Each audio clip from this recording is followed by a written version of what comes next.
नमस्कार बच्चों, मेरा नाम है राहुल और आप देख रहे हैं हमारी सीबीएसई क्लास। आज है हिंदी की वर्कशीट कार्यपत्र 44 तिथि 14/10/2020, विषय हिंदी। बच्चे काम पर जा रहे हैं भाग 2। देखो, ये डीओई वाले की बात ये सही लगती है, हिंदी वाले में ये दे रहे हैं, जबकि मैथ और साइंस वाले में बता ही नहीं रहे भाग 1 चल रहा है कि भाग 2 चल रहा है। हिंदी वाले में बता रहे हैं, पता नहीं क्यों आधी अधूरी कर रहे हैं। इससे अच्छा तो मेरा वाला देख ले, तब भी उनको समझ में आ जाता, कुछ अकल आ जाती। कोई बात नहीं। कार्यपत्र 44, तो आज है बच्चे कहाँ पर जा रहे हैं भाग 2।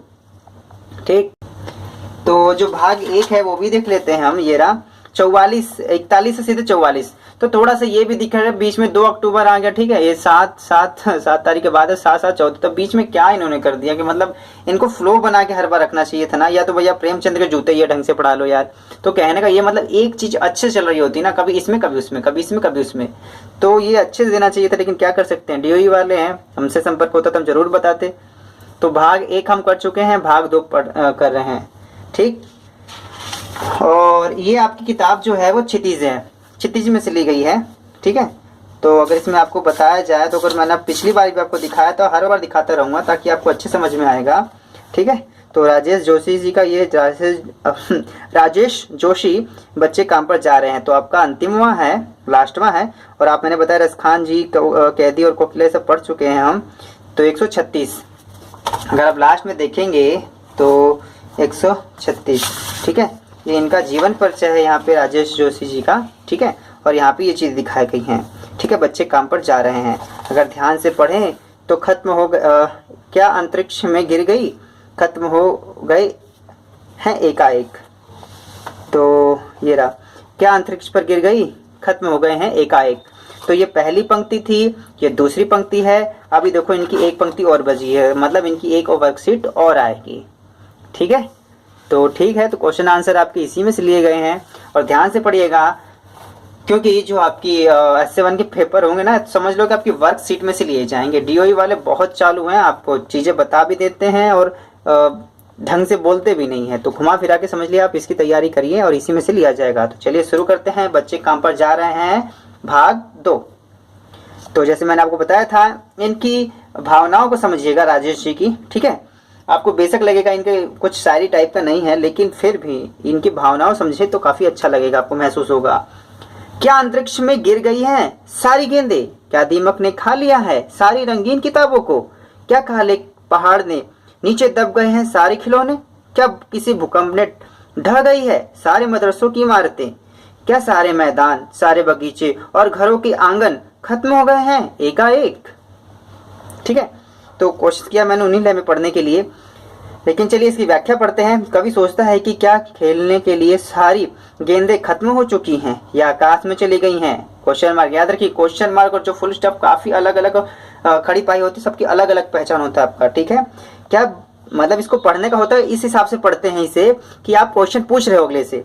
क्या बच्चों के पढ़ने के लिए एक भी किताब नहीं बची है, क्या सारी किताबों को दीमक ने खा लिया है, क्या सभी खिलौने कहीं किसी काले पहाड़ के नीचे दब गए हैं जो अब इन बच्चों के लिए कुछ नहीं बचा, क्या इन बच्चों को पढ़ाने वाले मदरसे एवं विद्यालय भूकंप में टूट गए हैं जो ये बच्चे पढ़ाई एवं खेलकूद को छोड़कर काम पर जा रहे हैं।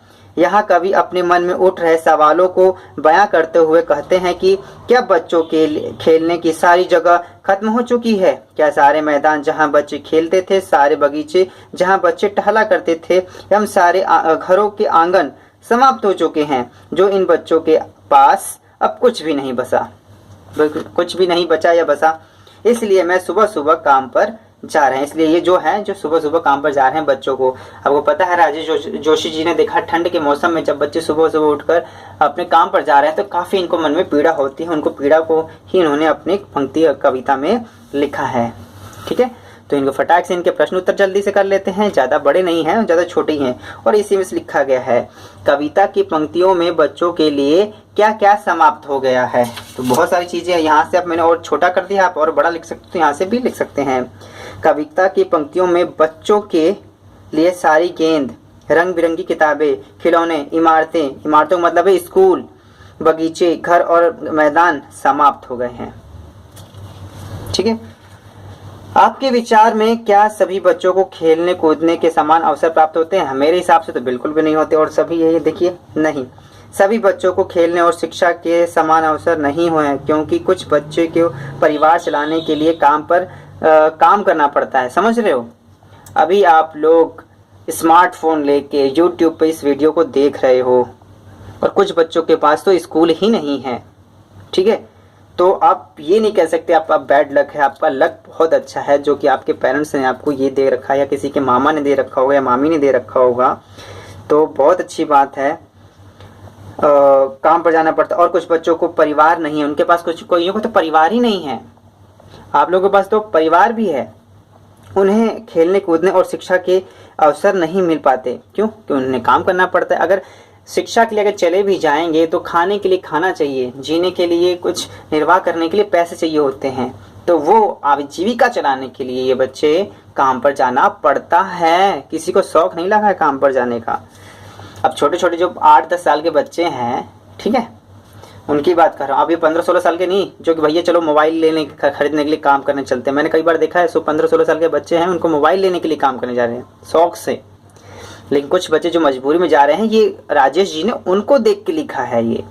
ठीक है, तो आगे पढ़ते हैं। संविधान के अनुच्छेद 24 में बाल मजदूरी पर रोक लगाई गई। अपने मित्र या अध्यापक या अध्यापिका से बातचीत करके लिखिए कि यह कानून क्या कहता है। ठीक है, तो क्वेश्चन है, संविधान का अनुच्छेद 24 मौलिक अधिकार के अंतर्गत आता है। इस अनुच्छेद में कहा जाता है कि प्रत्येक बच्चे को जो 14 वर्ष से कम आयु वाले हैं, उन्हें मुफ्त में शिक्षा दी जाएगी। समझ में? मुफ्त में शिक्षा मिलेगी उन्हें। आपको पता होगा जो 5वीं से लेकर 8वीं तक की शिक्षा बिल्कुल मुफ्त दी जाती है, तथा उन्हें किसी भी कारखाने या अन्य जोखिम भरे काम पर नियुक्ति नहीं किया जाता। कहीं भी उन्हें नहीं रखा जाएगा। नियुक्त करना मतलब रखना होता है। कहीं भी उन्हें नहीं रखा जाएगा काम करने के लिए जोखिम भरे कामों में। ठीक है, चाहे कुछ भी हो जाए। ये संविधान अनुच्छेद 24 के आधार पर है। आपको एक मैं क्वेश्चन पूछता हूं, तो आप बताइएगा जो हमारे कितने मौलिक अधिकार हैं। ठीक है, अनुच्छेद नहीं बताने, ये बताना है कितने मौलिक अधिकार हैं। भारतीय संविधान में नागरिकों को कितने मौलिक अधिकार दिए गए हैं, ये आप कमेंट करके बताइएगा। देखते हैं किन किन बच्चों का सही है। आपका एसएसटी का क्वेश्चन है ये, ऐसे नहीं पूछ रहा मैं। एसएसटी का एक क्वेश्चन है ये आपका 1 नंबर का। तो 4 नंबर पे आ जाते हैं जल्दी से। काम पर जाते किसी बच्चे के स्थान पर अपने आप को रख कर देखिए। आपको जो महसूस होता है उसे लिखिए। बताओ, बहुत किसी भी स्थिति परिस्थिति को अगर आपको समझना है सच में, तो उसको अपने स्थान पर रख के देखे कि उसे कितना बुरा लग रहा होगा। अगर मैंने उसे कही ऐसी बात कही है तो उसे कितना, बस हम तो दूसरे की भावनाओं को बस चल रहे हैं भैया मजे मजे में, ऐसी बात नहीं है। समझना चाहिए कि अगला व्यक्ति भी कुछ सोच समझ के है। अगर घुमा फिरा के यह अपने आप को उस स्थिति में रखेंगे तभी आप उसकी पीड़ा समझ पाएंगे। तो काम पर जाते बच्चों के स्थान पर यदि मैं स्वयं को रखूं तो मुझे अपनी स्थिति अत्यंत कष्टदायक लगेगी। क्यों? जब मैं अपने टाइम पे मुझे तो ट्यूशन जाना पड़ता। हमें तो भैया ट्यूशन लगवा रखा था हमारा। हम तो पढ़ते थे, प्राइवेट में पढ़ते थे, इधर जाते उधर जाते थे, घूमते मस्ती करते थे अलग से। और अपने आप को उस टाइम पे रखो तो बहुत ही दयनीय स्थिति होती हमारी उस टाइम पे। बताओ, हमें उस टाइम पे पढ़ने जा रहे थे और बच्चे कुछ काम पे जा रहे थे। बहुत दुखद स्थिति होती है अगर हमारी कष्टदायक लगेगी। दूसरे बच्चों को खिलौने से खेलते तथा स्कूल जाते देखकर हमारे मन में तरह तरह के प्रश्न उभर आएंगे। अगर अपने आप को रखें तो क्या होता, वो कैसे रह रहे होंगे, कैसे जी रहे होंगे, वो जाते होंगे तो इनका भविष्य किस प्रकार बनेगा। हम स्वयं को अपने समक्ष हीन महसूस करेंगे। अगर उनको अपने समक्ष रखते हैं तो अपने आप को बहुत ही हीन महसूस करेंगे कि हम कुछ भी नहीं है। तो बच्चों, आपको बहुत ही अच्छा अवसर मिला है। जो पेरेंट्स आपको ऑनलाइन पढ़ा रहे हैं, मोबाइल देके भी पढ़ा रहे हैं, या आप कहीं ट्यूशन भी जा रहे हो तो भी बहुत बड़ी बात है। कई बच्चे स्कूल तक नहीं जा रहे हैं और आप लोग ट्यूशन जा रहे हो। ठीक है, तो इस बात को समझिएगा। अवसर का लाभ उठाइए, अपने आप को साबित करिए और प्रूफ करिए बिल्कुल सही। तो चलिए अगले वर्कशीट में मिलते हैं। इस वर्कशीट में इतना ही। मेरी इस वीडियो को देखने के लिए धन्यवाद। जय हिंद, जय भारत।